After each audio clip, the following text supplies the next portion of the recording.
Good morning, students. Today I am here to teach you a new geography lesson, that is the landforms. Landforms are natural features of landscape, natural physical features which are found on the surface of the earth. For example, valleys, plateaus, mountains, plains, hills, loises, or glaciers. So the surface of the earth is constantly changing. The change is surface due to internal or external forces. The forces which takes place inside the earth is nothing but a endogenic force, and the change which takes place on the surface of the earth is nothing but the exogenic forces. So now we are going to study the exogenous forces. Exogenic forces or processes also called as the external forces of denudation or destructional forces, always which originate from the atmosphere. These forces are continuously engaged in changing of the face of the earth. River, wind, glacier and sea waves are the chief external agents which change the landforms of the earth in the process of gradation, degradation, aggravation and weathering.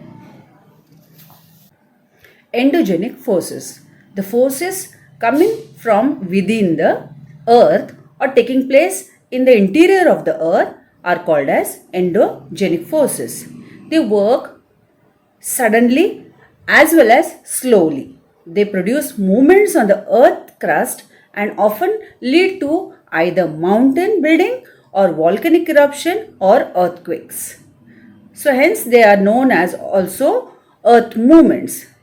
So the landforms can be divided into three main categories. First, the mountains, second, the plateaus, third, the plains.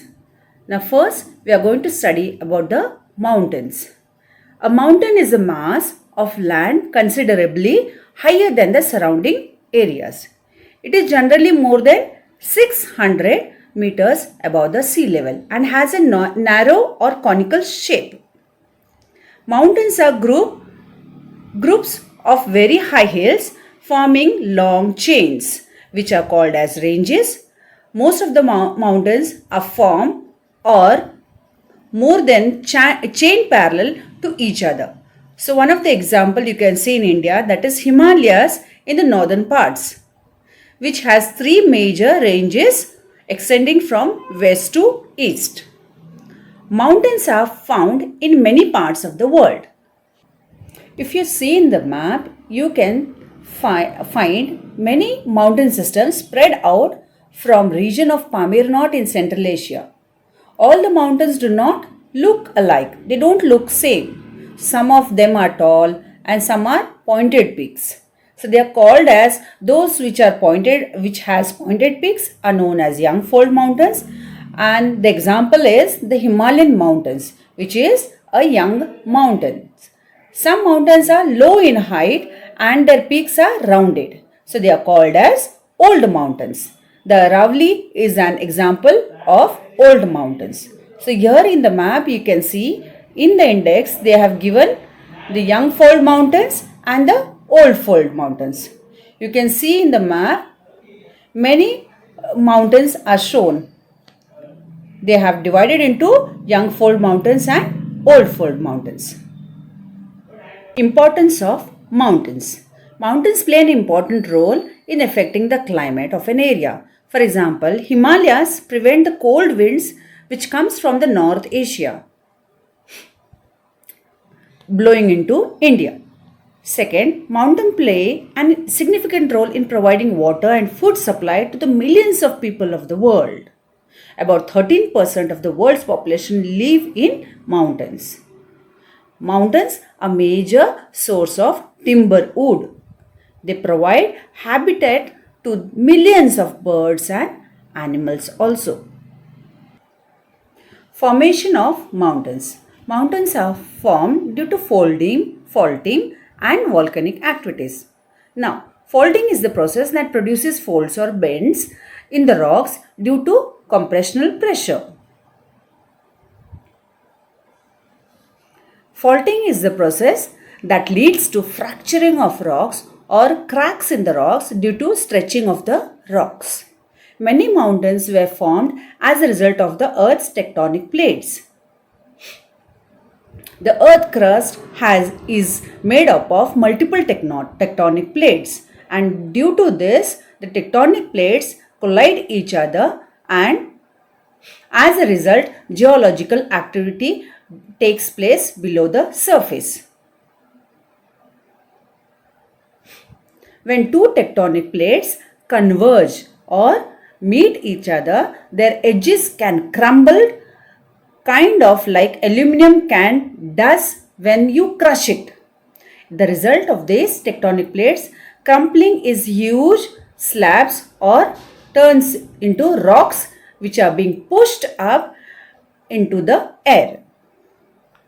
For example, the Himalayas formed when the Indo-Australian plate and the Eurasian plate collided, as one plate moved below and the other moved upwards. So what we see, the modern day India and Central Asia, which have been created due to fold mountains. Formation of block mountains. Block mountains are formed due to faulting in the ground surface.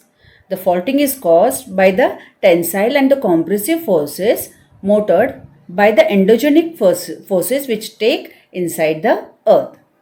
If there are two parallel faults, the crustal block between them may either rise to produce a horst block mountain or fall to produce a rift valley or a graben.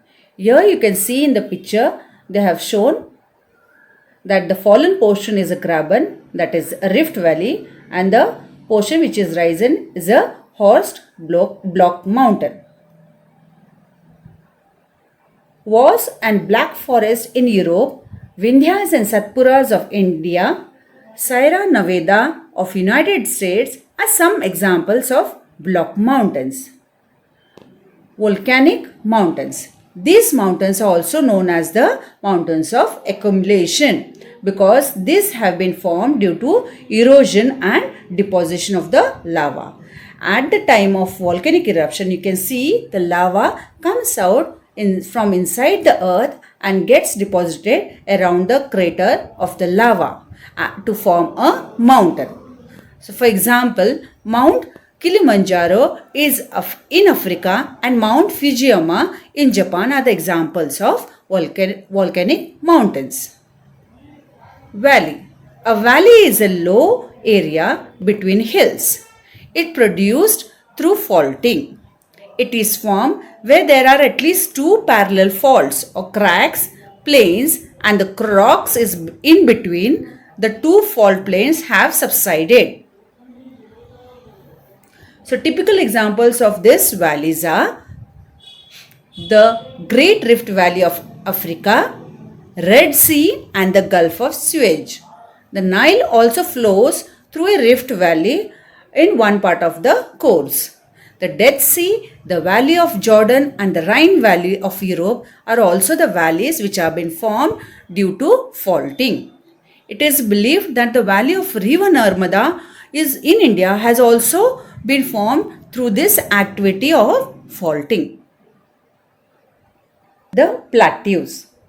The plateau is a broad and rather flat area of land rising sharply above the surrounding areas, lowlands. They appear like tablelands. Most of them cover thousands of square kilometers in area. The Deccan Plateau of India is an example of the plateaus. Some of plateaus are quite high, but they do not have pointed peaks like the mountains. The Tibet or the Tibetan Plateau is the highest plateau of the world. Large parts of the Africa, Australia, Asia and North America are occupied by plateaus. As you can see in the map, the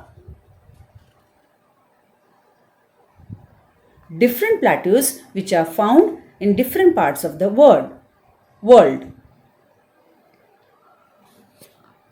the Canadian Shield, the Plateau of Tibet, the Brazilian Highland, Iranian Plateau, Mongolian Plateau, and Patagonian Plateau.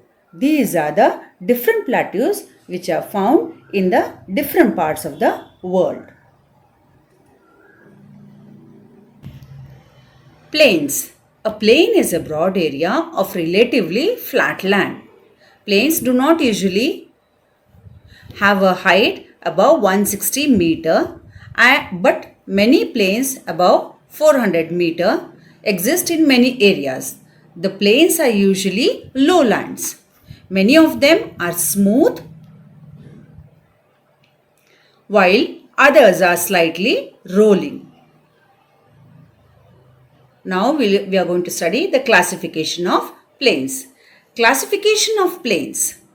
Plains can be classified by many ways, but the best way to classify them is according to their mode of formation. The first, the structural plains, and the second, depositional plains. Structural plains. These plains are formed by the endogenic forces. These are either formed due to upliftment or subsidence of the continental shelf. The great coastal plains of USA between the Appalachians and the Atlantic Ocean and the Malabar coastal plains of India are formed due to upliftment of the continental shelf, whereas the vast plains of the Russia and central lowlands of Australia have been formed due to subsidence of the continental shelf. The second one, depositional plains. Depositional plains are formed as a result of deposition of sediments in lowlands such as depressions, lake and sea floor. Most plains of the world are depositional plains. The depositional plains is mainly done by the rivers, glaciers, wind, sea waves and volcanic eruptions. Example, Ganga Brahmaputra plain of India, Huanghe of China, Mississippi of USA are the major depositional plains of the world. So students, today I have taught you the first part of the landforms. So you are going to go through this video and try to understand the lesson. In the next video, I'll teach you the remaining part of the lesson. Thank you, children.